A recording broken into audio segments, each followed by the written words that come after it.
یہ بتائیے جی ان کا کیا بنے گا فورن فنڈنگ میں عمران خان کا، اور ایک ان کی وہ جو صاحبزادی والا کیس ہے تو وہ امبیرسنگ سی بات ہے، لیکن دو معاملات ٹیڑھے ہیں جو مجھے لگتا ہے ان کے اوپر تلوار لٹک رہی ہے لیگل ٹرمز میں، دونوں سنجیدہ معاملات ہیں۔ دیکھیں ندیم علی صاحب، میں تو کئی دفعہ آپ کے شو پہ بھی باقیوں میں بول چکا ہوں کہ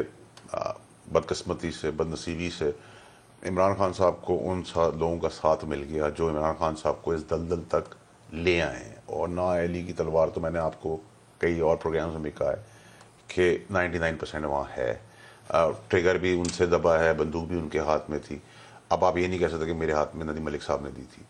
ہم اس کو روکتے رہے خان صاحب کو کہ یہ بندوق آپ کو پکڑا رہے ہیں، یہ ٹریگر چلوائیں گے، یہ اپنے بینیفٹ کے لیے کام کروا رہے ہیں۔ عمران خان صاحب نہیں سمجھے، انہوں نے ان پہ بھروسہ کیا تو بھگتان بھی ان کو ہی بھرنا ہے۔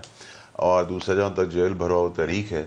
دیکھیے ندیم ملک صاحب، یہ نصرت بھٹو صاحبہ کے ٹائم پہ تو اس لیے چل پڑی کہ اس کو میڈیا اتنا وائبرنٹ نہیں تھا۔ اب تو ذرا سی خبر ہوتی ہے میڈیا پہ فوراً آ جاتی ہے، نہ پاکستانیوں کے پاس اتنا ٹائم ہے، نہ کوئی جیل بھرو تحریک کسی کو کرسی پہ لانے کے لیے کوئی جیل میں جانے کو تیار ہے۔ یہاں کھانے پینے کے لالے پڑے ہیں، دودھ کے بچوں کو لالے پڑے ہوئے ہیں، فیسوں کے لالے پڑے ہوئے ہیں، بجلی کے بل کے لالے پڑے ہوئے ہیں، تو یہ سارے کام کریں گے۔ اور عمران خان صاحب کی پاپولیرٹی یہاں تھی، پی ڈی ایم کی یہاں تھی، لیکن آج اگر آپ نسبتاً دیکھیں تو پی ڈی ایم یہی ہے، عمران خان صاحب کی پراپرٹی یہاں سے یہاں نیچے آنا شروع ہو ٹھیک ہے، یہاں نہیں آئی ہے، ان سے ابھی بھی اوپر ہے، لیکن اپنے مقام سے نیچے اس لیے آ رہی ہے کہ لوگ اب تھک گئے ہیں، روز گالم گلوچ کی سیاست، روز یو ٹرن کی سیاست، روز اسمبلیوں سے استعفیٰ، روز استعفیٰ واپس لینا، اسمبلی توڑنا، ووٹ آف کارنر لینا نہیں لینا،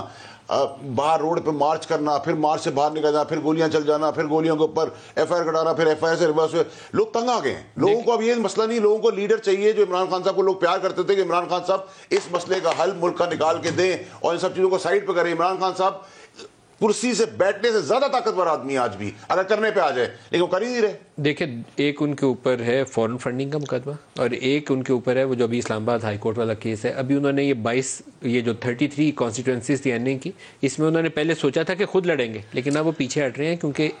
ایک عام آپ کسی بھی سینئر وکیل سے جا کے پوچھیں نا، سپریم کورٹ اور ہائی کورٹ کے، وہ دونوں کہتے ہیں کہ ان مقدمات میں پھنس سکتے ہیں۔ دیکھیں سر، میری ریکویسٹ یہ ہے کہ میں آپ کو پروگرام کر رہا ہوں، یہ بہت ٹیڑھے معاملات ہیں، میں آپ کو پروگرام کر رہا ہوں، اگر قانون اپنی پوری آنکھیں کھول لینا اور قانون کی پیچیدگیوں میں پھنس جاؤں تو اس شو کے اندر جو میں بات کر رہا ہوں، قانون اگر مجھے کٹہرے میں لانا چاہے تو اس شو کے اندر بھی شکیں لگ جائیں گی، اور وہ لکھا ہوگا قانون کے اندر کہ میں نے یہ غلطی کر دی ہے، ٹھیک ہے۔ تو جب یہاں سسٹم کی آنکھ بند ہوتی ہے نا تو پھر ہاتھی نکل جاتا ہے، اور سسٹم کی جب آنکھ کھلتی ہے تو پھر دم بھی پکڑی جاتی ہے۔ تو اب دم پکڑنے کی بات آ گئی، اور جہاں تک جو آپ نے ایک کیس بتایا فورن فنڈنگ کا، اس پہ تو میں بات کر سکتا ہوں، لیکن دوسرا کیس کے اوپر کیونکہ میرے لیڈر رہے ہیں، میں ان کی بہت عزت کرتا ہوں، تو میرے لیے مناسب نہیں کہ میں اس پہ کوئی بھی بات کر سکوں، نہ کرنا چاہوں گا۔ نہ کرے، میں تو خود نہیں اس کو ڈسکس کرتا، لیکن اسلام آباد ہائی کورٹ نے لارجر بینچ بنا دیا۔ یہ ذہن میں رکھیے گا کہ اس کی نوعیت مقدمے کی یہ نہیں ہے کہ راہ چلتے کسی کو شیخ رشید کو اٹھا لیا، مقدمہ اور نوعیت کا۔ ندیم ملک صاحب، میں آپ کو ایک بات بتاؤں، گناہ گار لوگ ہوں، میں تو گناہ گار انسان ہوں، میں آپ کو ایک بات بتاؤں کہ جب انسان کو اللہ طاقت، عزت، شان و شوکت اور پاپولیرٹی دیتا ہے نا تو آپ کا ٹیسٹ بھی ہوتا ہے کہ آپ اس کو کس طرح لے کے چلتے ہیں۔ جب ہر چیز انسان یہ سوچ لے کہ میرے ہاتھ میں ہے، ویسے دنیا میں کہاوت ہے کہ do the best and leave the rest, جو کر سکتے ہو کر لو، باقی اللہ پہ چھوڑ دو۔ لیکن جب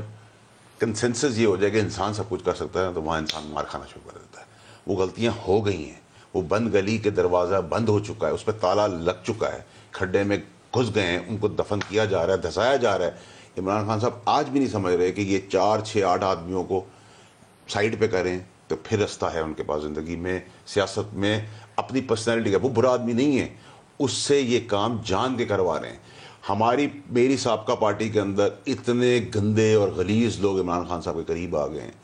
کہ اتنے مخلص اور اچھے لوگ۔ یہ آپ کی ان کے متعلق رائے ہے، میرا آپ سے بڑا کوئی ضروری نہیں ہے۔ ندیم علی صاحب، نہ تو مجھے اللہ کے علاوہ کسی کا ڈر ہے، نہ میں کسی کا باپ کا کھاتا ہوں، مجھے فکر نہیں ہے، ٹھیک ہے جی۔ میں تو کیبنٹ کے اندر نام سے گریبان پکڑے جوتے مارنے کو بھی تیار تھا، اور آج بھی تیار ہوں، ٹھیک ہے جی۔ عمران خان ایک اچھا آدمی ہے، اور اس پارٹی کے اندر بہت اچھے لوگ ہیں،